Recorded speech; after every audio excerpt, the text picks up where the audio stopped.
How did they fare amid a lockdown quarter? Undoubtedly, it's been a tough one for everybody. Greenlam Industries, unfortunately, no exception over there. Mr. Mittal, thank you for joining us today on ET Now. I hope you, your team at Greenlam are doing well and safe. So, I'm sure April has been a bit of a washout for you as well, as has been the case for a lot of India Inc. But how was the performance in May and June when we slowly and gradually started unlocking, especially in the second half of May and June? Are you seeing an improvement come by in these following 2 months? And more so in July, where lockdown now has been very localized, very state-specific or local government-specific. So thank you for having me on your show. And April, as you rightly said, was a complete washout, although we did manage to start the manufacturing plants towards the last week of April.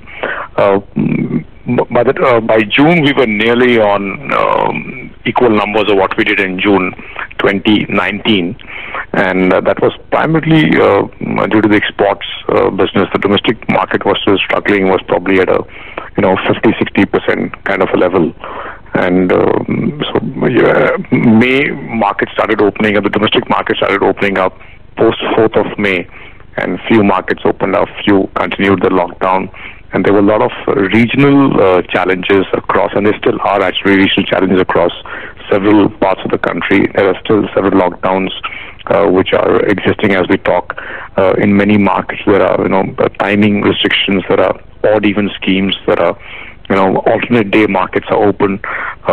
Several markets are shut down on the weekends, and weekends are also days when people go and buy homes or buy building material products.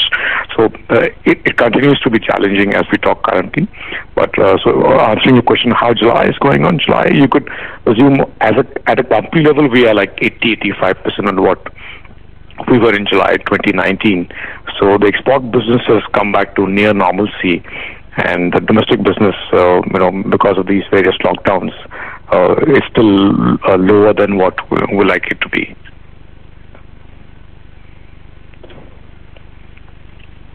Right. So, how would you look at Q2? Do you think Q2 will still be a quarter where things will get normalized, and probably second half of this year you would see a normalized quarter, or maybe FY22 is where you expect the core earnings of the company to actually come out?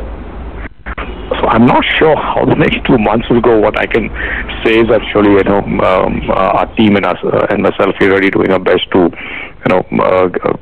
keep the business, bring the business back to normalcy.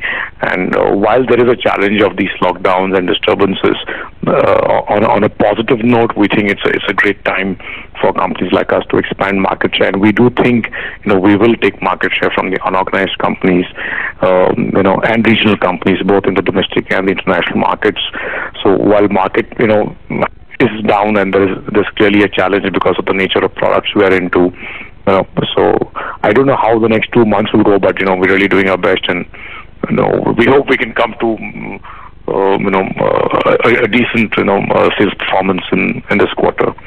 And regarding H2, I think it really depends. It's very difficult to really give out a comment on how things will go. I think it really depends on the situations of lockdown, etc., across the country and various markets abroad also.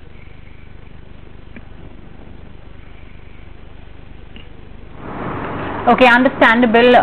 We are, of course, in the midst of a cloud of uncertainty brought about by COVID, and then not to mention the sporadic lockdowns, as and when being decided by states. Mr. Mittal, there was another home improvement company that we spoke to, and they said that they have products that are also in the need-based or in the problem resolution space that have actually seen the most pickup. Waterproofing, for example, could be one, because of the monsoons that we are in. For Greenlam, do you have products in that spectrum? Because again, laminate, it's more dependent on realty and things like that. It's more maybe decorative as well, if you could call it that. And that perhaps could take a bit of a backseat because many may be struggling with disposable incomes falling as well. So if you could just talk to us about the product portfolio you have, and if you have any plans to venture into that necessity kind of segment. Sure. So laminates in the interior space is a necessity. So of the product portfolio, 85% of our business is from the laminates and allied category, where we have laminate sheets for interior applications, and laminates are used across so many interiors. Could be homes, offices, retail stores, hospitals, schools, and the flagship brand is all antibacterial products, which is the best in class available in the country. And then we have facade products, which is Greenlam clads, which are used for exteriors. We also have bathroom partition products, which is again with the thick compact laminate, which is used across public spaces. So that's one part of our business. The other part of our business is the decorative wood and allied category, where we do engineered wood flooring. We're the only producers in the country doing that. We do engineered doors, where doors are produced at the factory and fitted on the site, which again makes complete sense in the current environment, where you don't want to bring in carpenters. You don't want them to hang out in your homes for for a longer time. So getting finished products, semi-finished products or finished products from the factory and fitting them in makes a lot of sense. And the third business there is the decorative veneer panels, where we do natural veneers, engineered veneers, and teak veneers. So these are the product offerings which we have. So from a necessity point, when you do an interior, a laminate is literally a necessity. But yes, we don't have like a waterproofing product or something of that sort. And this is still going on. It's not as if demand is dead, and so there is pent-up demand. There are still hospitals being done. There are some school renovation projects.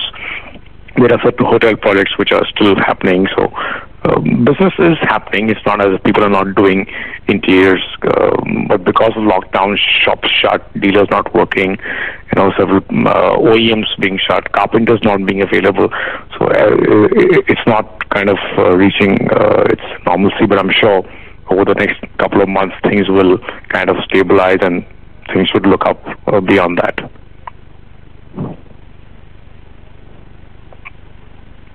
Saurabh, thanks so much for taking out time for us. Hope you, your family, and all the employees at the company are safe. On that note, we're taking a break. Coming back quickly, leaving you with Sensex down 150 odd points. Reliance is going back to the day's lowest level, and probably that's taking the Nifty down as well. But Bank Nifty is strong in the session.